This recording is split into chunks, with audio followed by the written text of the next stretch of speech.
अब आज की कहानी पर लौटते हैं। आप में से बहुत सारे लोगों ने गैंग्स ऑफ वासेपुर फिल्म देखी होगी। इस फिल्म में एक क्लाइमेक्स है जो गैंग्स ऑफ वासेपुर फिल्म में जिसमें नवाज जो है, जिसका किरदार जो था वो फैजल का था, और उसमें रामाधीर सिंह को लगातार गोलियां मारता रहता है, बहुत सारी गोलियां। हिंदी फिल्मों में ऐसा कम दिखाया गया। इस फिल्म के आने जाने के बाद एक शख्स ने दावा किया कि उसके कत्ल को इस फिल्म वालों ने चुरा लिया। अब पहली बार ये अजीब लाइन लगता कि कोई कत्ल को कैसे चुरा सकता है, लेकिन उसने कहा कि ये जिस तरीके से इस फिल्म में जितनी गोलियां मारी गई हैं वो उसने असली ज़िंदगी में मारी है, और इस चीज़ को फिल्म वालों ने चुराया है। अब ये शख्स कौन था, उसने ऐसा क्यों कहा, क्यों गैंग्स ऑफ वासेपुर की टीम पर इल्ज़ाम लगाया, ये कहानी के आगे। कहानी की शुरुआत होती है जुलाई 2016 में। जुलाई 2016 में बिहार में एक वैशाली जगह है, काफ़ी मशहूर है। वैशाली में एक bank of India, central bank of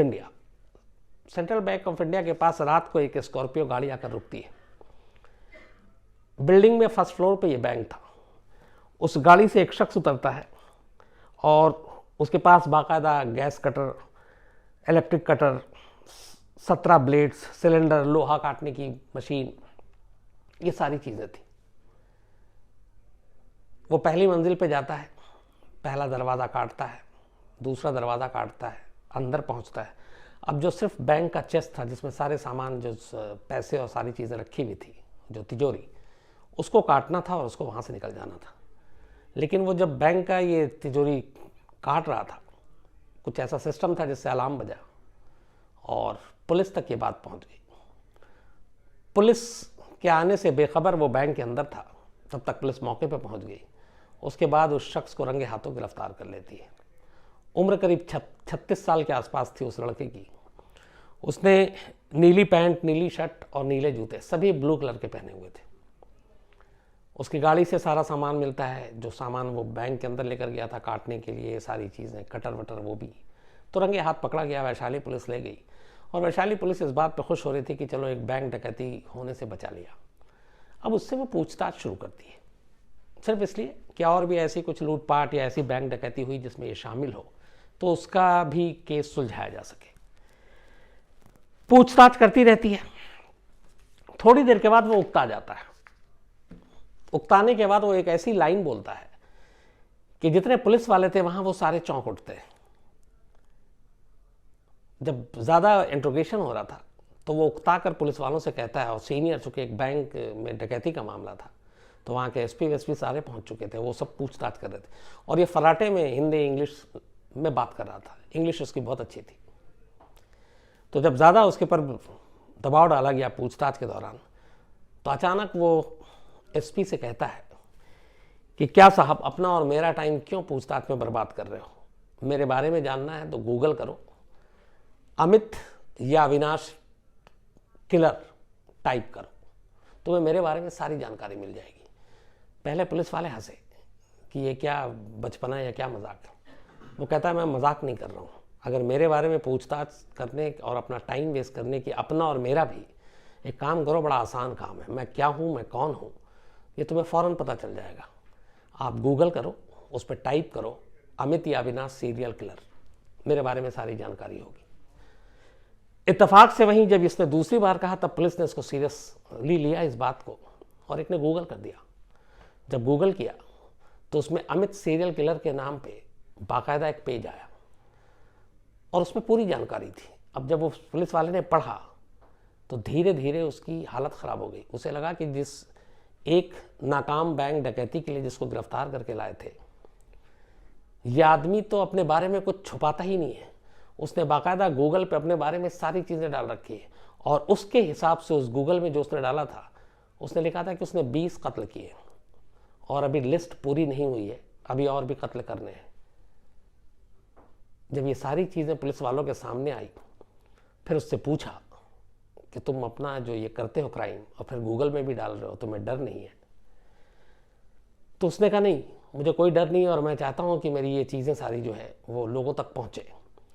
फिर उसने पूछताछ के दौरान कहा कि मैंने 20 कत्ल किए और तब उसने कहा कि एक फिल्म आपने देखी गैंग्स ऑफ वासेपुर, उसने कहा मैंने अभी फिल्म देखी वो, उस फिल्म को देख के मुझे बहुत गुस्सा आया, इसलिए कि उस फिल्म का क्लाइमैक्स सीन जो था वो असल में मेरा था, जिसको इस फिल्म के डायरेक्टर प्रोड्यूसर ने चुरा लिया।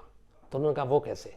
उसने कहा कि उस फिल्म में जिस तरीके से रामाधीर सिंह को मारा जाता है मैंने ठीक वैसे ही कत्ल किया है, और वो मेरा पहला कत्ल था। अब ये सुनने के बाद जाहिर सी बात है कि पुलिस वाले के भी रोंगटे खड़े होंगे, उन्हें लगा कि ये झूठ नहीं बोल रहा है। इसके बाद उसकी कहानी सुनना शुरू करते हैं और धीरे धीरे वो अपनी सारी कहानी बताता जाता है। जो शख्स गूगल में ही अपना सब कुछ डाल रहा है, फिर उसको पुलिस वालों के सामने छुपाने की कोई ज़रूरत नहीं थी। तो जो वो कहानी सुनाना शुरू करता है, उस कहानी की शुरुआत होती है 2002 से।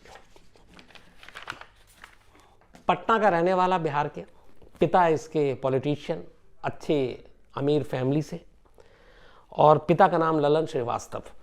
ये जो लालू प्रसाद यादव की पार्टी है राष्ट्रीय जनता दल, उस पार्टी से जुड़े थे और आरजेडी के रसूखदार नेता भी थे। तो बचपन से ही पढ़ाई लिखाई अमित की अच्छी हुई। उसने अपना नाम बताया अमित या अखिलेश श्रीवास्तव। उसने 12 तक इंग्लिश मीडियम में पढ़ाई की, हमेशा अच्छे नंबर लेकर आया।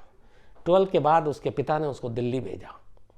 दिल्ली में जामिया मिलिया यूनिवर्सिटी में उसका एडमिशन हुआ और उसने MCA की डिग्री ली, मास्टर ऑफ कंप्यूटर एप्लीकेशन, क्योंकि पढ़ाई में बहुत होनहार था। MCA करने के बाद उसने इस देश की सबसे बड़ी जो IT कंपनी में से एक, इन्फोसिस, उसको ज्वाइन किया। वहाँ इसने करीब 1-1.5 साल नौकरी की। सब कुछ ठीक ठाक चल रहा था। एक लड़का जो फराटेदार अंग्रेज़ी बोलने वाला, एक लड़का जो थ्रू आउट स्कूल में टॉप, जिसने जामिया यूनिवर्सिटी से MCA जैसी डिग्री ली, इन्फोसिस जैसी कंपनी में काम किया, उसके भी सारे अरमान, सारी चीज़ें थी, ज़िंदगी सही चल रही थी, माँ बाप भी खुश थे। तभी अचानक एक हादसा होता है। बिहार में उसके पिता लल्लन सिंह को कुछ लोग मार डालते हैं। पुरानी रंजिश थी और उसमें जान चली जाती है। ये बात अमित को पता चलती है। अमित वापस जाता है। बाप के कत्ल का सदमा उसके दिल में घर कर जाता है और तभी से फिर वो बेचैन हो जाता है और वो कहता है कि मैं बदला लूँगा। घर वाले उसे समझाते बुझाते वापस भेजते हैं कि तुम जाओ, अच्छे खासे तुम पढ़ाई लिखाई किया, तुमने अच्छी नौकरी है, तुम्हारी इतनी अच्छी कंपनी है, तो इस माहौल से तुम दूर रहो। उसे दिल्ली भेज देते हैं। लेकिन दिल्ली आने के बाद भी उसका मन नहीं लगता। उसके दिमाग में पता नहीं क्या चीज़ घर कर गई थी। फिर वो वापस जाता है। वापस जाने के बाद वो वहाँ के उस इलाके के और जिन लोगों ने कत्ल में शामिल थे उसको कुछ नाम पता चलता है। नाम पता चलने के बाद वो लोकल क्रिमिनल से कुछ दोस्ती करता है और धीरे धीरे उन लोगों के बारे में जानकारी इकट्ठी करता है। और जानकारी इकट्ठी करने के बाद उसका मकसद ये था कि उसके बाप को जिन जिन लोगों ने मारा है उन सब से बदला लेना है। 1 साल का वक्त उसकी इस पूरी रिसर्च में, पूरी पता करने में, बाकी चीज़ें तैयार करने में गुजर जाता है। 1 साल के बाद उसके बाप के कातिल के तौर पर जो पहला शख्स था उसका नाम था मोइन खान, एक छटा हुआ बदमाश। पता चला मोइन खान ने गोली मारी थी बाकी अपने साथियों के साथ मिलकर, और कुल 6 लोग थे जिन्होंने हमला किया था। 6 के 6 नाम उसके पास थे। नाम आने के बाद सबसे पहला उसने, चूंकि सबसे आगे इस कत्लेआम में कत्ल करने में मोइन खान था, मौका मिलते ही वो मोइन खान के पास जाता है। मोइन खान को एक जगह ले जाता है और मोइन खान इन सारी चीज़ों से अनजान। और उसके बाद उसने देसी कट्टा पहले से लिया हुआ था। बैग में उसने बाकायदा गोलियां भर रखी थी। मोइन खान को एक सुनसान जगह पे ले जाने के बाद वो उसी देसी कट्टे से मोइन खान को गोली मारता है। पहली गोली में ही काम हो गया था, लेकिन उसका गुस्सा और वो 1 साल का सारा चीज़ जो था वो इस कदर था कि वो एक तरह से साइको हो गया था। मोइन खान जब मर रहा था तब तक वो दूसरी गोली मारता है। अब मोइन खान पूरी तरह से मर चुका है, लेकिन अगले 3 घंटे तक वो मोइन खान की लाश के पास बैठा रहता है और उन 3 घंटों में हर दूसरे, तीसरे, चौथे मिनट में उस देसी कट्टा में फिर एक गोली भरता, फिर मारता, फिर एक गोली भरता, फिर मारता। 3 घंटे में 180 सेकंड होते हैं,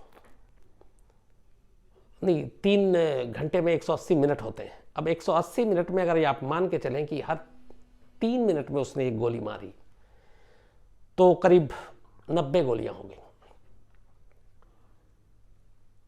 3 घंटे तक लाश के पास बैठा हुआ, हर थोड़ी देर में वो गोली मारता, फिर भरता, फिर गोली मारता, और उसके बाद जब सारी गोलियां उसकी खत्म हो गई तब वो लाश के पास से उठता और वहां से चला जाता है।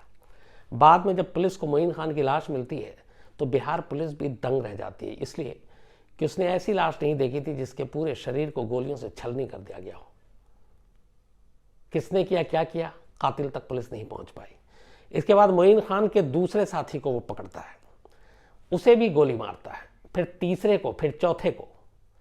इस दौरान में जो इन लोगों का, चूंकि पुलिस ने इनमें से कुछ को गिरफ्तार भी किया था और फिर वो जमानत पे बाहर आ गए, जो वकील केस लड़ रहा था इन गुनहगारों की तरफ से, वो उसके वकील को भी गोली मार देता है।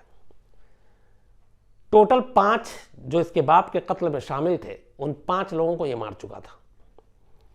इस दौरान में 2 ऐसे थे जो जेल में थे और जिनकी बेल नहीं हुई, तो वो बचे रहे और वो उनके बेल और जमानत का इंतजार कर रहा था कि वो बाहर आए तो मारे।